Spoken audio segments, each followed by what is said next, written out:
Welcome to Coming from Left Field, where we have conversations about politics, books, and current events with your host, Greg Goddles and Pat Cummings.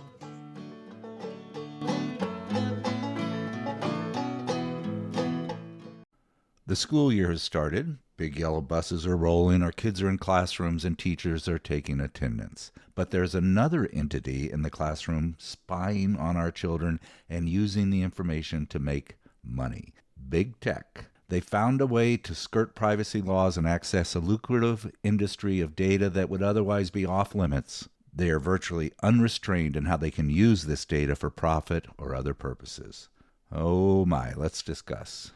Warm greetings, everybody. We have a couple of guests today that we are looking forward to discussing a book that they wrote together, which is called Surveillance Education, Navigating the Conspicuous Absence of Privacy in Schools. And we have Allison Butler, and you are in the East Coast, correct, Allison? Yes.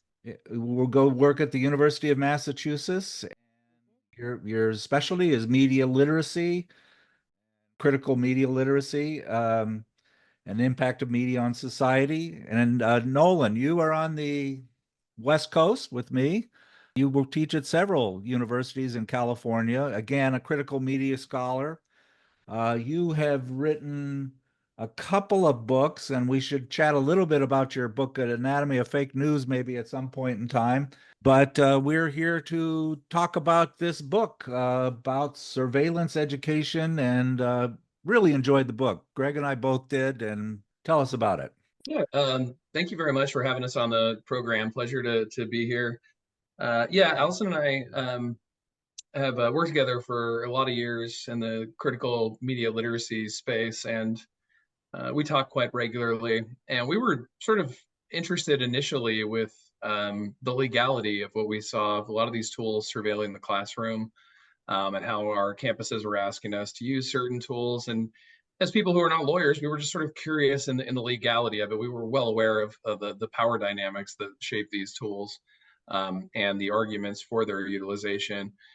But we found that by going into that process, the legal question was much more complicated than we had anticipated. And there was a lot of money and a lot of interest behind adding these tools to the classroom. It was part of a larger historical trend of where corporations have tried to get into schools in general, public schools in particular. When you go into a school, you have students there. Those are potential consumers. It's really easy to advertise to them. And big tech recognized that, and that's why under ostensibly being giving to these schools or altruistic to these schools, they would give things like quote unquote free MacBooks and stuff like that to students, but really it wasn't free. By giving these MacBooks and having schools use them, just like using platforms like Canvas and things like that, they were getting access to students' private information and data. And we finally got our answer to the legal question, which was there had been some changes to privacy rights for students in the United States, such as FERPA in 2012. And those changes allowed schools to share student information with so-called educational partners, which these companies are. And as a result of that, you create a very lucrative industry, and a lot of equity firms were buying up these ed tech platforms and then getting them in schools where they could get access to that lucrative data.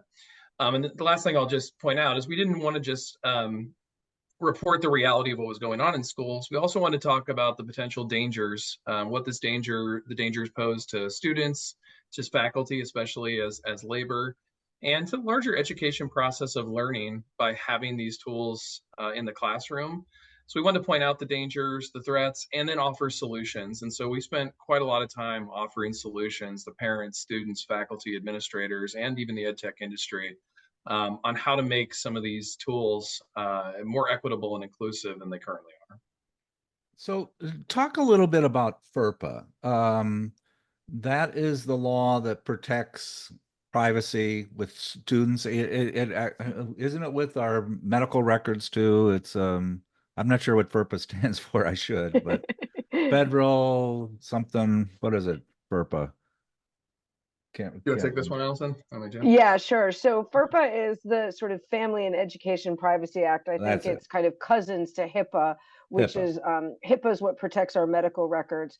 Um, what FERPA does, at least on paper, is that it protects student privacy. So any student, for example, that's enrolled at a university is FERPA protected, which means all of their student data can stay within anybody who is considered an educational companion or component. So as a faculty member, I can have student access to data. Faculty and student advisors can have access to data. As somebody who teaches at a university, if a parent phones me and says they want to know how their child is doing, I am not legally even able to tell them that their child is enrolled at my institution. Sometimes that does feel like a little bit of an overreach, like really the answer is your kid is fine. But there's certainly cases where we're dealing with, as an institution, dealing with maybe parents that are going through a really brutal divorce, and there are custody concerns, and the parents are kind of battling each other through that person. So we're protecting, as an institution, we're protecting the student.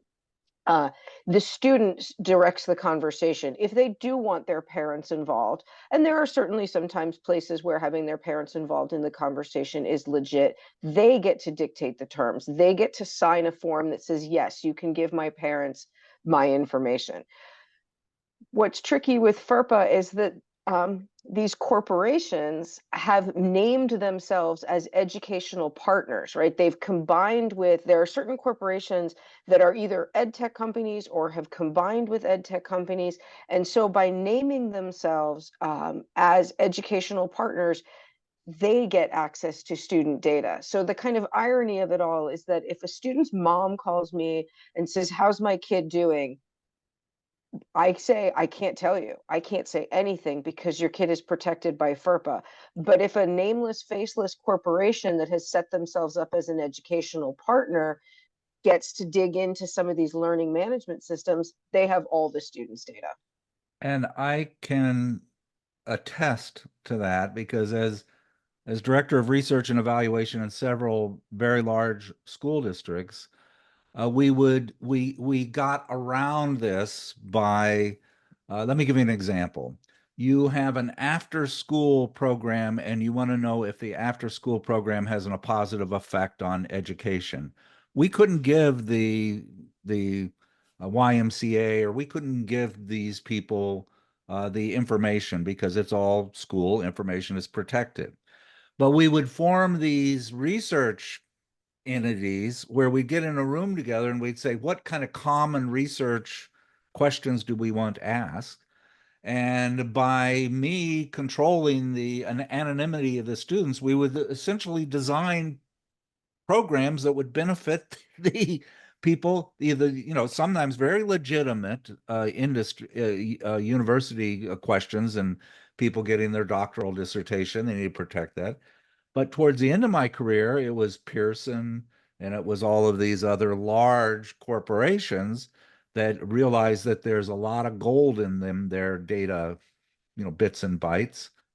And there's no real oversight for it. I mean, am I relatively correct in my public confession to you? Is that how it works? Yeah, I mean, I think you're very correct. I mean, to your phrasing of, there's data in them, they're students, right? When we think about students under the age of 18, particularly K through 12 students, we're looking at minors, right? And minors do have some degrees of protection. Their identity is to be protected. And yet they are rich sources of data, right? And if you get a child early education, if you get a child around the age of 2 or 3, and you get your hooks into their data, you have their data for life, right? You can follow them from this really valuable and rich time of growth and development and decision making. And they depends on how you kind of look at the boundaries, to some extent protected. Most of the protections are incredibly weak. And any self-respecting teenager can choose to get beyond those protections themselves.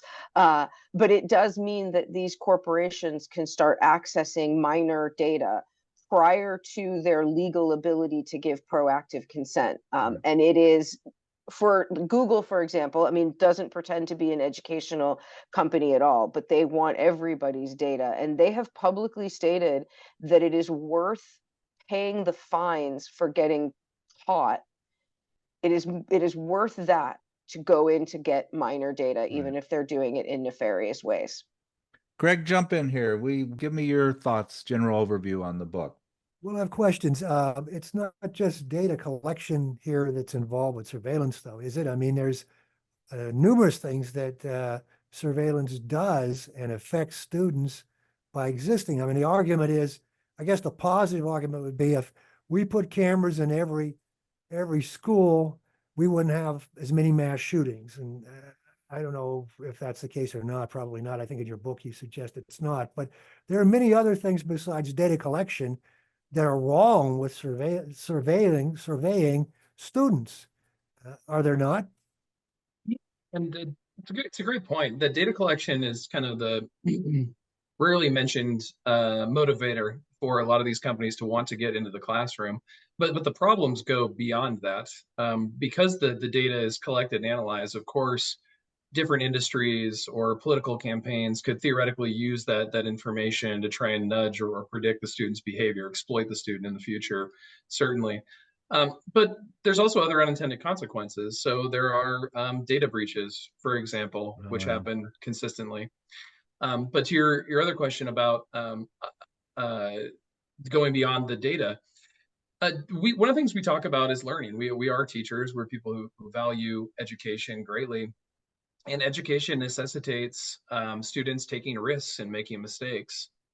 And just like knowledge production necessitates faculty taking risks and making mistakes, particularly in the classroom and in their research. When you have everything being surveilled and documented, once people are aware of that, they're way less likely to take risks because they realize it can be used against them. If they speak off the cuff on a critical or sensitive issue and happen to say something incorrectly, in the past, that would be a learning opportunity. In the present, that's something that could be documented and used against these folks to assassinate their character. And I think a lot of folks see what's happening in the popular culture and say, like, I'm not going to do that. I'm not going to touch this issue or comment on this issue. And we go down quite a bad road when that happens.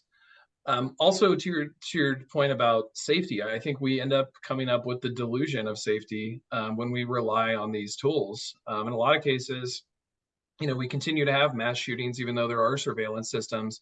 So all we get is more footage of the massacre. It's not like it's a deterrent. And, we saw this in places like, the shooting in Texas a few years ago, of course, was caught on film. And even you go back to Columbine and look at some of the security systems they had, all it resulted in is documentation of what occurred. And then there's also just unintended consequences of this data that we want to make clear to folks as well. By tracking and surveilling people and or having their data, there are some groups that are very vulnerable. So we talk about folks who are victims of stalking, for example. They have a reason to really, be private. Unfortunately, they have to do that to maintain their safety, security, and life. If you're someone who is or is in a household with someone who has a contested migrant status, those folks certainly want privacy as well. So it's not, you're correct, it's not just about the data collection. That's the motivator for getting in there. But surveillance opens up all sorts of problems with learning and safety and security and knowledge production that we really haven't had a discussion about. One of the things about these educational partners is, and we found this out the hard way looking into the legal aspects of it, basically, if you sign up to go to a school, the expectation is that you're going to follow all of the existing contracts and rules the school has in place. So if the school has already given away student and or faculty privacy, you attending there or working there, you've given up your privacy, even though you may not be aware of it being given up at all or the extent of it. Mm-hmm. Are school boards, is it largely a question of school boards allowing this to happen? Is that the critical point where rubber hits the road? They're the people, they're sold on these programs. Is that where that happens? And is that where it could be stopped? I mean, I'd say that's a yes and a no. It's a yes and. I think Yes, I think to some degree, yes, it's school boards, it's administrations that are deciding to use whatever particular technology they're using.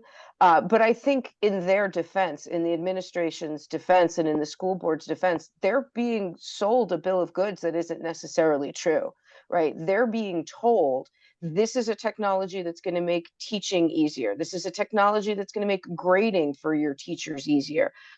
Both into and coming out of COVID, this is a technology that's going to help you keep better track of your students.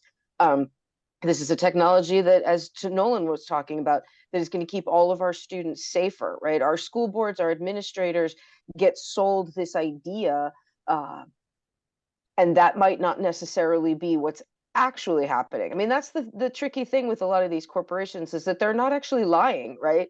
Grading might be easier, and you know, having some tools, especially, I mean, I teach at a very large institution.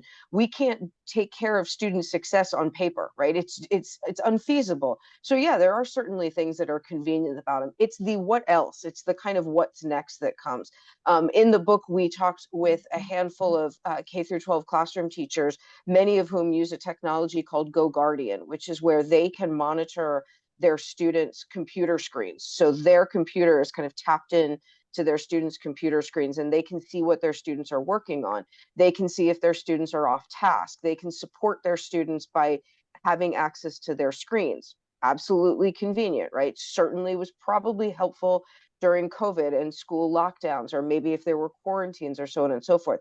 What the teachers that we interviewed genuinely believed and were genuinely uncomfortable with was that they were the ones doing the surveilling, right? That it felt uncomfortable that they were surveilling their students. They weren't aware that Go Guardian as a company was surveilling all of them.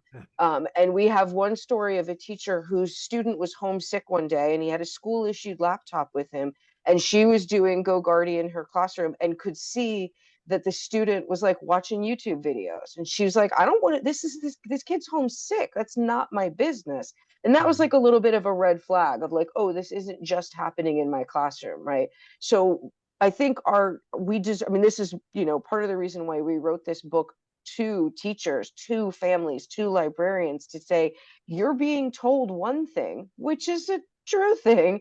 And also, you're not being told another thing, which is also a very true thing, that they're watching you as much as you're watching your students. This book is not that many pages, but it's my kind of book. I mean, and I'll say what I mean by that. You take on the introduction, and then you have the legality of surveillance, the culture of surveillance, the harm of surveillance, and then resisting surveillance. So that's fine. Your introduction is like 17 pages, of which 8 pages follow with footnotes. So this is not just a fluff. This is not a fluff book. You can tell that you are both very good academics, and you don't just make stuff up. You document what you are talking about, and some of the best reading in this book is the details of these footnotes of where you're getting this information. So that's my thank you, kind of my kind of book. Let's talk about.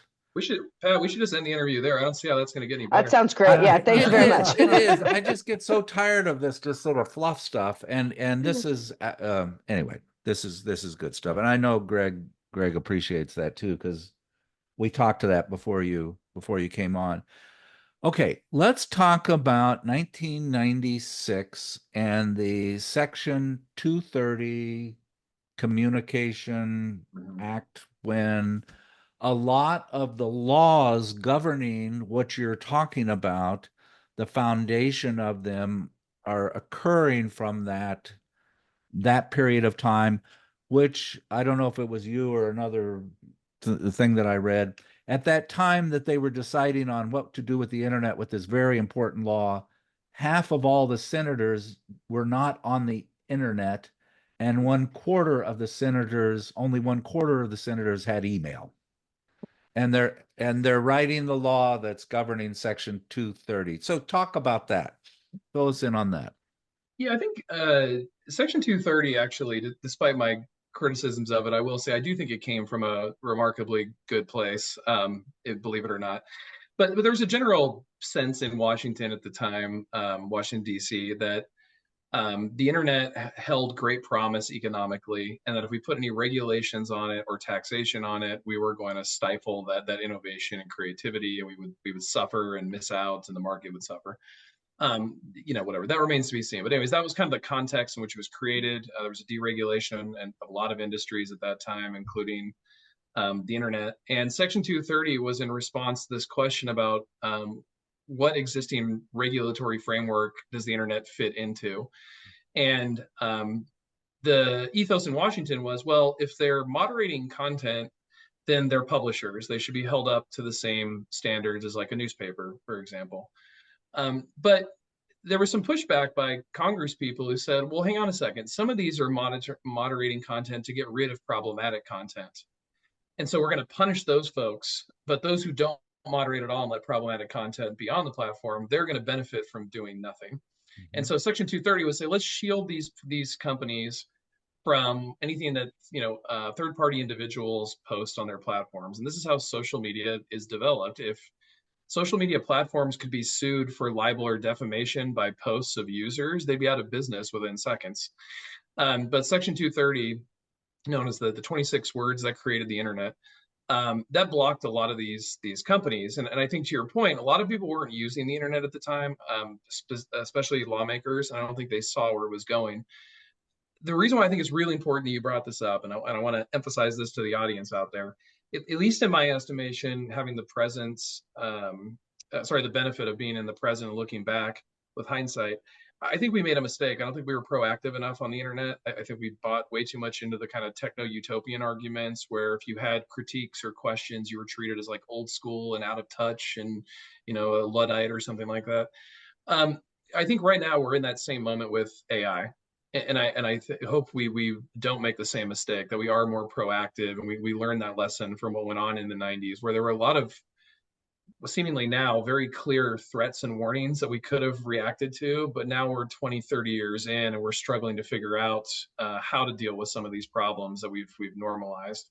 So Section 230 is very important for that reason, in terms of what it led to in terms of data collection and shielding some of these companies. But it's also a cautionary tale for where we are at the present.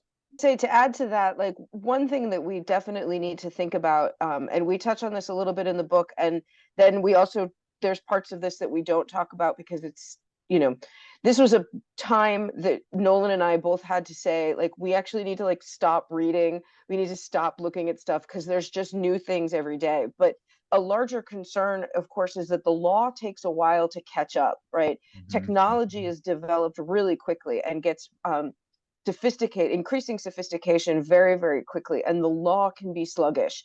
And the law might be valid and valuable, but it's constantly chasing behind this. So one of the things that we don't talk about so much in the book is the ways in which they're called like nudify apps. Partially we didn't talk about them because they aren't specifically connected to schools, but also some of this stuff has happened since we published. These are apps that can be used to take a picture of any woman fully clothed and declothe her. And interesting thing about the coding of these apps is that they actually don't work on men. So there's that.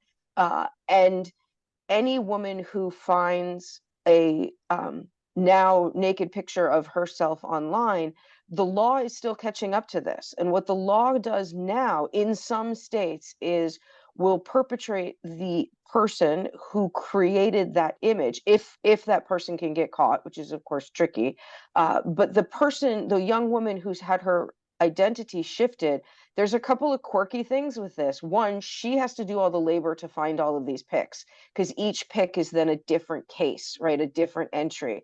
Also, if it is, for example, her face that is a legit part of it and the body is completely different, then there's a question of whether or not that actually violates her own her actual identity, and so therefore they can't be sued for copyright infringement. So we're looking at the human body, particularly the human female body, as something that may or may not fall under copyright laws because the law is taking so long to catch up.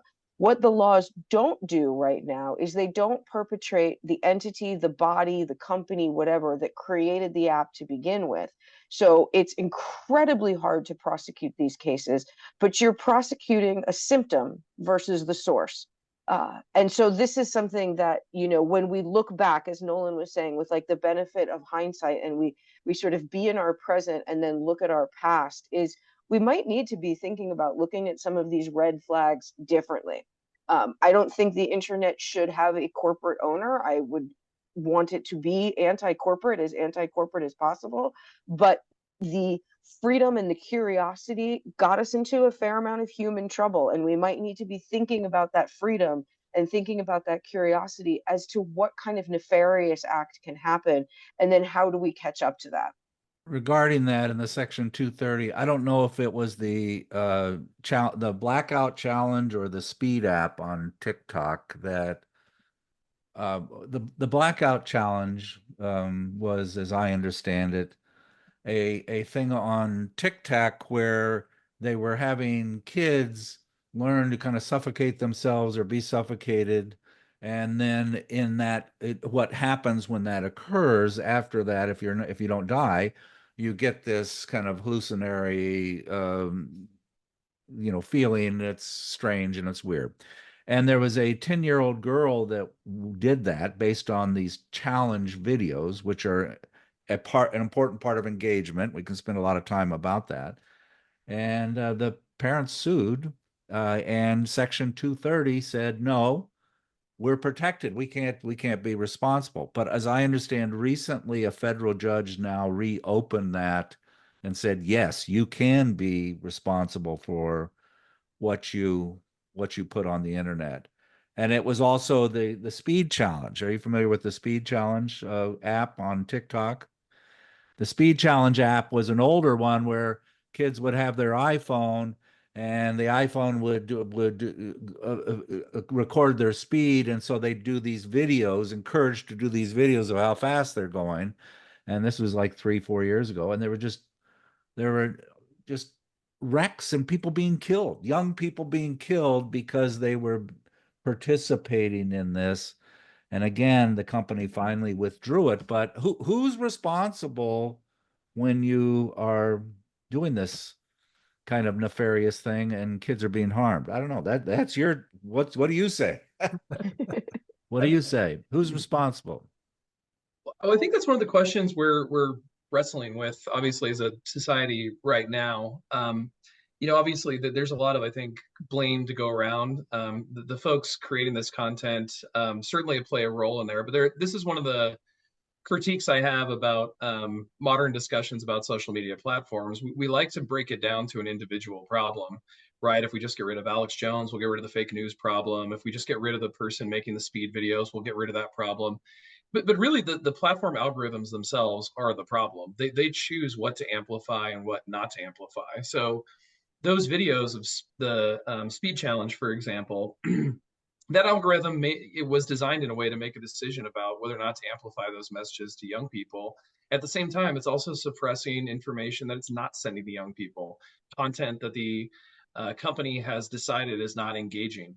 So they're making determinations about who sees what and when. And we know this from a lot of insider reporting now as well. Folks who've researched into social media companies from the inside say they know how to turn up which content. It's possible to make sure 100% of users online are all looking at the same content theoretically, or that 100% of the users do not see a potential piece of content. So I think, yeah, there's some individual responsibility, certainly, but I think the larger problem are the platforms themselves. They're designed in a way that privileges sensationalistic content that confirms biases, content that appeals to hate and fear and danger. And they don't have to be that way. Social media could be anything. They made a conscious decision to design them that way.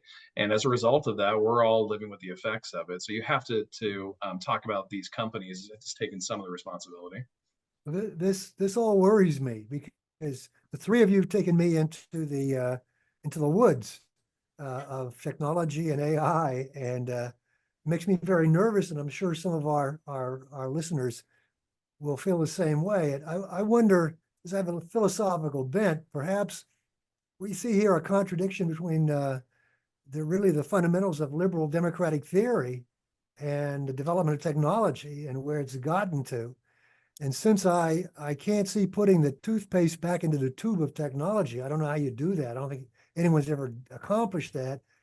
Then the onus falls back on liberal democratic theory and its roots and how it accommodates free speech, how it accommodates various rights of privacy, and so on, which work very well if you imagine a small village in the Alps, say, and everybody, there's limited technology, and we go to meetings and discuss everything.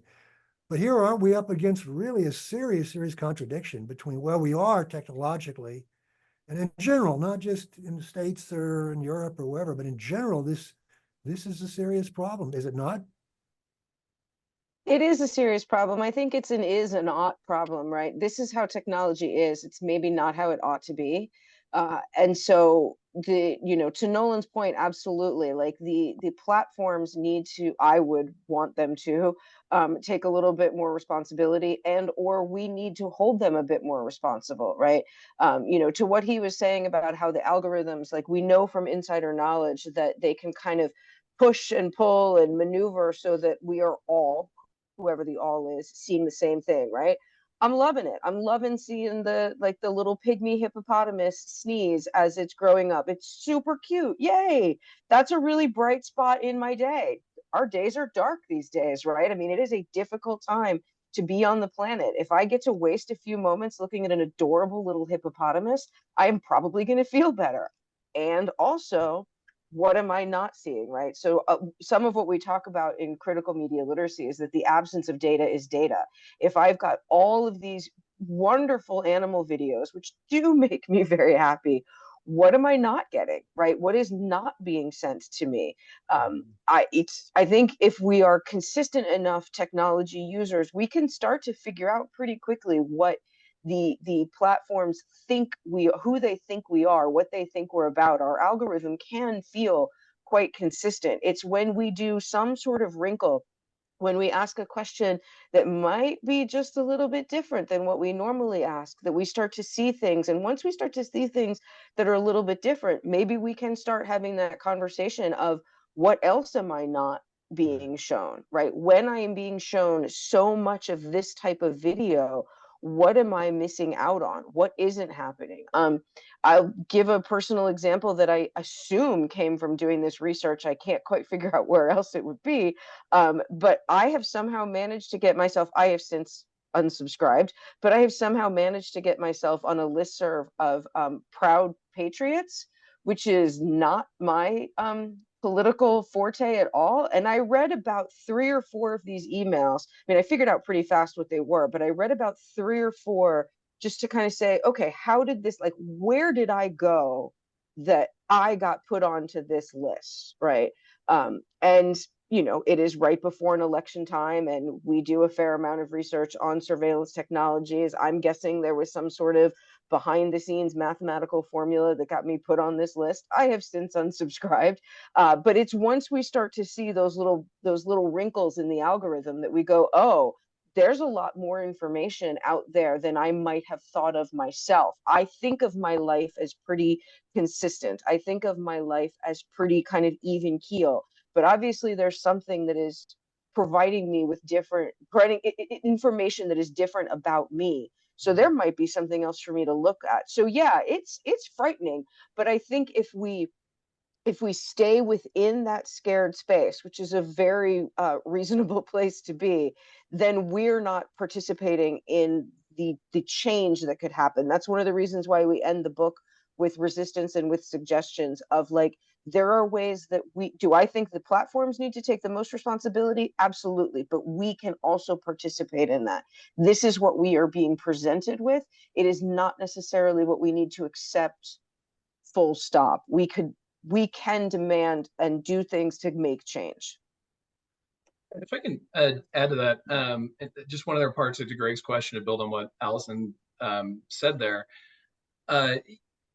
The technology itself is not bad. I mean, it makes so much of our lives easier. It makes a lot of things, I would argue, better. I mean, we're having a conversation right now that we wouldn't be able to have without this technology. I mean, so Yeah, there's certainly a respect and appreciation for the human innovation side and what it's done to our lives. I think where the problem comes in, and it's a word we haven't used yet, but is the capitalist model. We've reduced these technologies to simply only serve market functions. And so I like to do the thought exercise of like, what would a social media look like that was fixated on strengthening democracy? What would it be like? What would we share? How different would it would be? And I think those are important questions to ask. We still have an opportunity to take this tech in a different direction than kind of the trivial or banal market function that it's served for the last 20 or 30 years.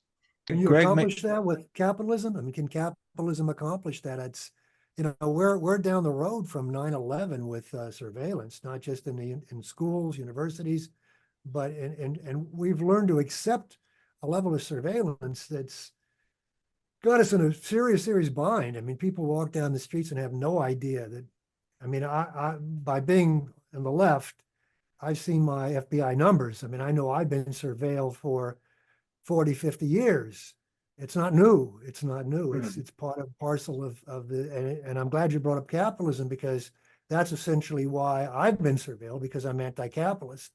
So I don't know. I mean, I don't want to sound pessimistic, but and I'm using these goofy metaphors, but the cat's been out of the bag for a long time. But When we're before you spawn, let me say one thing in your book that I thought was so good regarding this, Greg, what you're talking about. Capitalism by its very nature is growth and profit, and you both mentioned clearly that these companies know exactly what they are doing to increase engagement, the surveillance capitalism, that this isn't an accident that they push content of that contributes to women having greater eating disorder problems when they're young teenagers. It's a purposeful business model. That just freaked me out how clearly you stated that, because that's not good. That's evil, isn't it? That's bad. I mean, I agree, it's not good, it's evil, it's bad, but it is capitalism, right? It's what capitalism does best. Yeah. It Mhm. is a very sophisticated version of, if you go back to the 1950s and 1960s tobacco and alcohol advertising, the Mhm. tobacco and Mhm. alcohol companies working with the advertisers learned really quickly you can't change people's brands, but you can make them brand loyal, and you get them when they're young, right? And we see this in the 21st century when we look at a company like Juul, which builds vapes and e-cigarettes. Juul's marketing campaign was they wanted people to use their word as a noun and a verb, even if they weren't specifically using their product, right? So if you're using an e-cigarette, you are Juuling, even if you are not using theirs. It was absolutely their marketing campaign, the way we might refer to Xerox or Kleenex or so on and so forth, right? And so you get the people while they're young. And young people see, I mean, they will certainly see the stresses of it, there's no doubt about it, but they also see, to some of these technologies, a mutually beneficial relationship. That mutually beneficial relationship is probably their truth. Some of us might argue that it has been created, that it is actually not mutually beneficial, but they get a sense of mutual benefit, that they get to do something and they get some fun out of it. When you start to parse it out, they start to see it slightly differently, right? I do a project in my class where we read through the privacy policies and the terms of service of so like what they're doing. I'll spend one class saying, what sites are you on, what subscriptions do you have, and then I bring in those privacy policies and those terms of service, and they are 30-40 pages long, and it's teeny tiny fine print, and it's legalistic language that, I mean, my students are communication majors, they're not pre-law, like we're trying to figure out what some of this vocabulary is. And once they start to, and we all agree, and I put myself into it too, we don't read the terms of service, we just click the accept button, right? And so we do this project where we kind of deconstruct all of this, and once they start to see that, and they see that certain companies that they are participating in, say, for example, own their likeness or own their face, or to your point earlier, that by signing on to this, you cannot sue, even in cases of death. Your family cannot sue.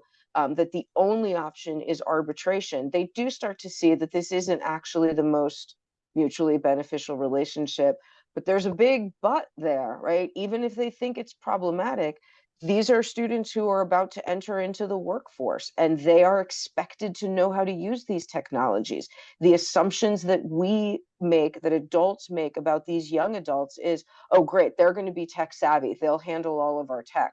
So even if these students on a personal level, or these young people on a personal level might say, I don't actually really want to be a part of that, then they're setting themselves up for a real difficult time to enter into the workforce and to have a career, because they're expected to be a part of that. So they're caught in a very particular bind. I don't think we're the ones that are necessarily able to take them out of that bind, but what we try and do is show them the sort of multidimensionality of it, so that if nothing else, they are entering into their use of these technologies knowing the full three-dimensional, multi-dimensional space that these technologies take up, time that they take up, and they're not necessarily docile bodies, and they're not bodies that can just be convinced without any kind of critical attention to it. That's why your critical media literacy class should be like mandatory for everybody. Just period. That's it. Thank you. It's just like in sixth grade, they require sex education for everybody. They should, when you get into college, you should be doing that. Tell me about, how did you two connect? Did you connect through critical media literacy conferences, or did you connect through Project Censorship? I mean, you're a good team.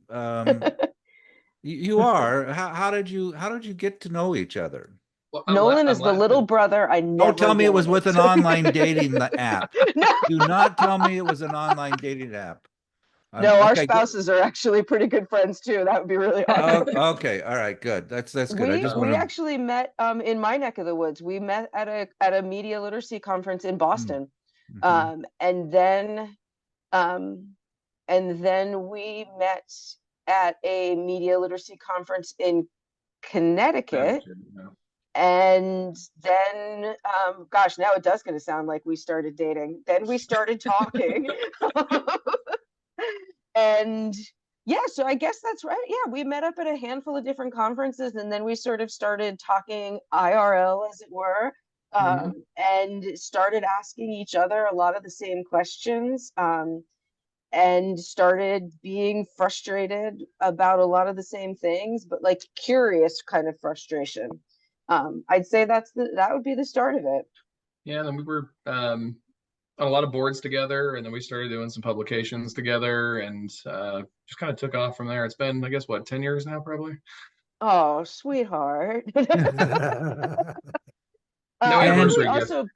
we also have something. One of the things that we absolutely do have in common is we are both have a very healthy fear or respect, you decide, for timelines and deadlines. So we work on a very similar speed. And we somehow know how to like not hurt each other's feelings. Like we rip each other's writing apart, and somehow don't take it personally. So it's also really great there that we can kind of have sort of really get into the work. Absolutely.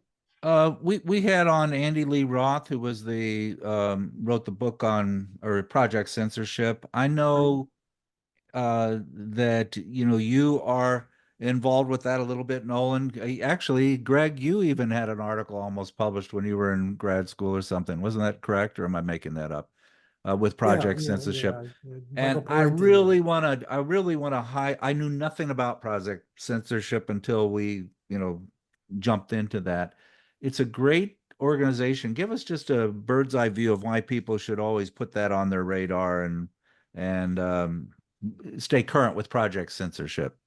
Yeah, they're one of the and Allison's the number two at their foundation over there. So I'll let Allison jump in here. But I would also say, as someone who went through it as both a student and a faculty member, it's one of the most amazing nonprofit projects that mixes education, journalism, and democracy in a very healthy way. So essentially, it has students working with faculty and other scholarly experts around the globe identifying stories that are so-called mainstream or corporate media ignore or suppress. And they've identified these stories, make them accessible online. The top 25 are voted on by judges and published in an annual book.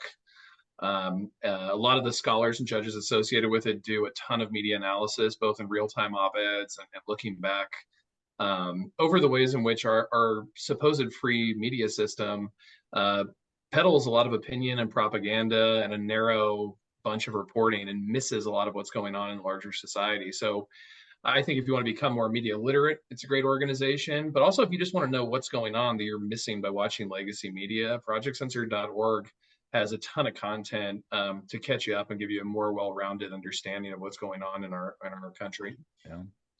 It's a really valuable project for students. So I do a project with my classes all the time. It's the VINs, it's the Validated Independent News Stories, and it's an opportunity for students to dig into stories that aren't covered by the mainstream, by the legacy press. So there's a huge challenge right there. I mean, I don't teach journalism, so my students aren't necessarily learning the formal journalistic tenets, right? So but it's a huge challenge to get students to move beyond their mainstream news because that's what they're familiar with, right? And through no fault of their own. This is a kind of experiential way, a deep dive into learning that there are other media out there.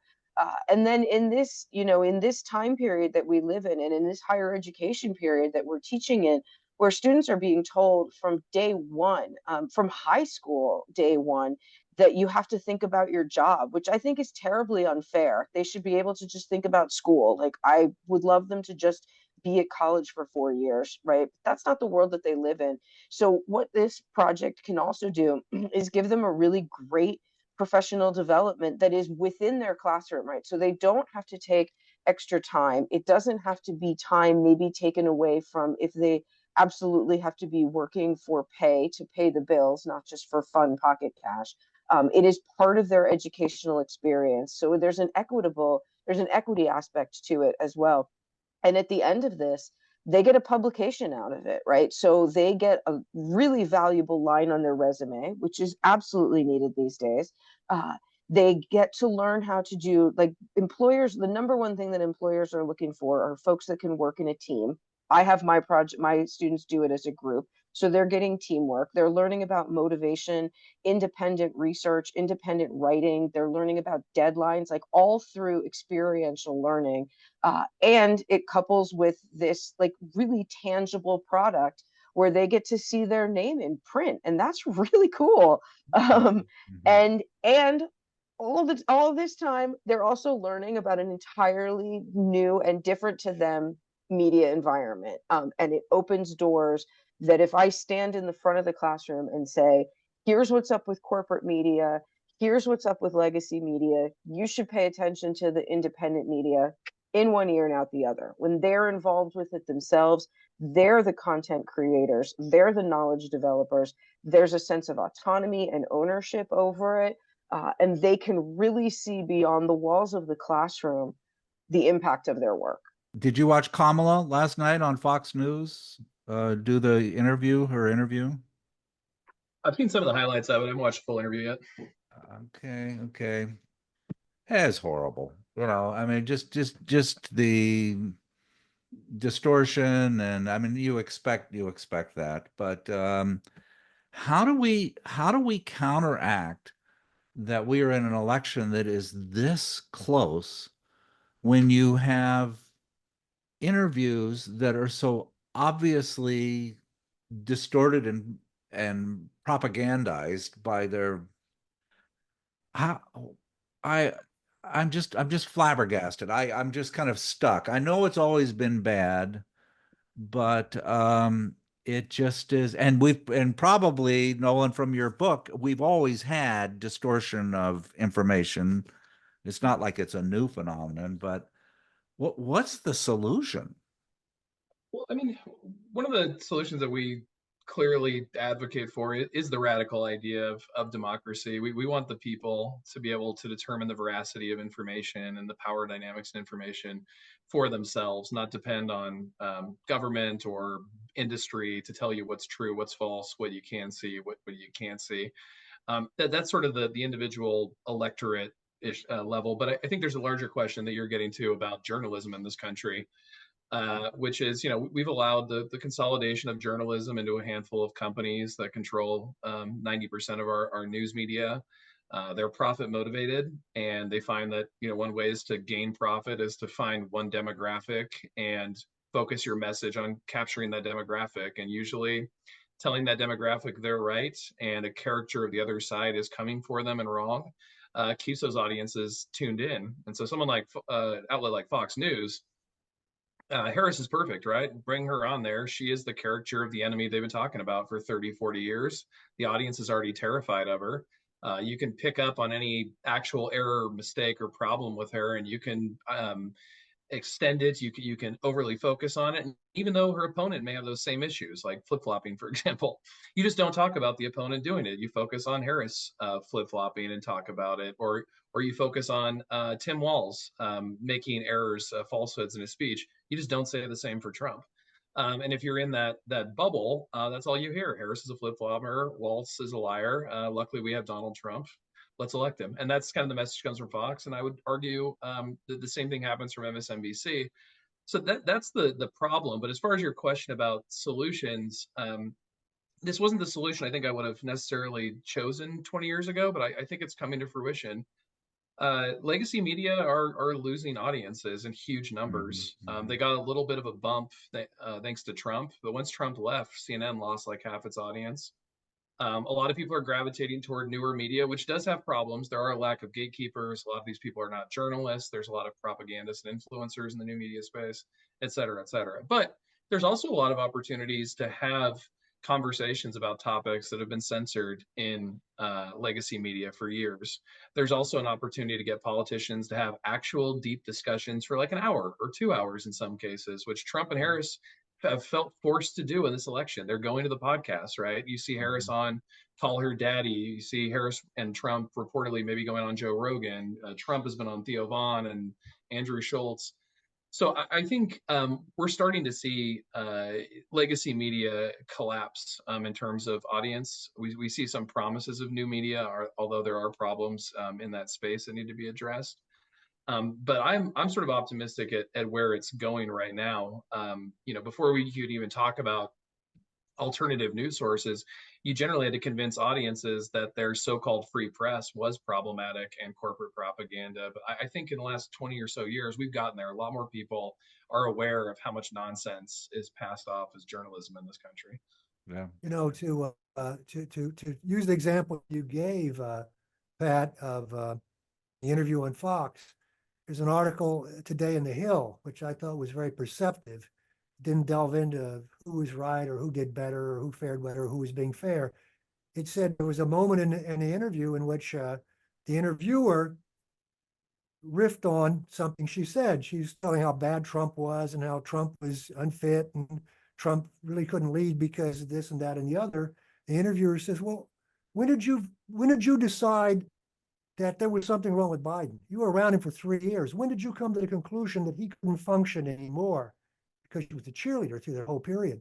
And she didn't know what to say. And the article in The Hill points out that this legacy media had many opportunities to ask her the same question, and no one ever did. So it wasn't saying, these two tribes are at war. It was saying that the whole institution, the legacy media, doesn't do its job. That question should have been asked by left, right, center, somebody well before that TV show. When did you know that Joe Biden wasn't functioning properly? You certainly know it now, and you've been around him, so you had to know it before anybody else. So, I mean, that's just an example, really, from that interview of how things are going awry and how poor of a job the legacy media does. Yeah. It's sad when you get better insight often on the comedy shows making fun of legacy media than you do legacy media itself. So I've kind of given up, and I'm on Substacks and various things. And I've been a big Twitter fan, but it is an amazing switch to see since Elon Musk is taken over Twitter. Golly, it's the the algorithm's pushing me all this crap, and the nudity, and it's I've never seen anything so remarkably shifting in such a short period of time, from something that had reasonable value to something that now doesn't have very much. So that's my opinion. Sticking to it. You two are great. Are you going to do another book? You should. You should do another. Are you working on something? What are you working on? We're working on an article together, but Allison has a really big project Allison's been working on. What's that? I'm working on a project right now. It's going to be for more of a general audience than an academic audience, on the ways in which pop culture censor and silence women, which I've sort of abbreviated to how much the world hates women. So Kamala Harris is probably playing a pretty big role in that project. In thinking of the interview last night, the ways in which she has been interrupted, the ways in which she is talked over, the ways in which she is punished for being a woman. She can, whatever her policies are, at least from certain media, her gender is actually really what's kind of front and center. So I'm doing a deep dive into how pop culture centers and silences women. Good, good. Yeah, our next guest is Frank Schaefer, hopefully, and he's the kind of the son of the evangelical that sort of realized that Jerry Falwell and all of his dad's friends were full of shit.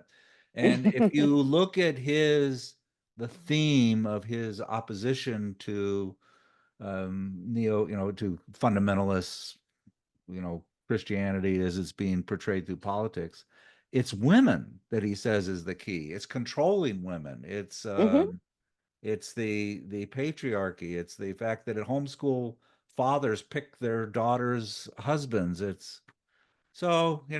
We haven't been nice to women for a long time, but that's good. That'll be a good one. Correct.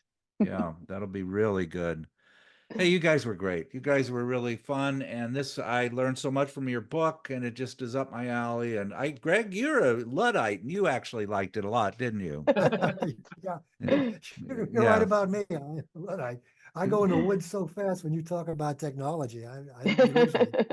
Yeah, But you kept me in it. You kept me in the game. I have to admit, when Greg and I started our podcast 3 years ago, we were corresponding with each other, sharing books, chatting, and really enjoying our relationship. And I said, let's do a podcast. He said, I've never seen a podcast, and I don't know what a podcast is. And I think 3 years later, I'm sure that probably Greg has only seen that many five podcasts since we started. Yes, I know what they are. I know what they are. And that's why I like him so much, because he's just constantly pushing me information in different sources that make me think. And thank you, Greg. That's true. That's true. So, all right, keep writing, keep at it. Great book. Thank you so much. Really appreciate it. Thank you very much.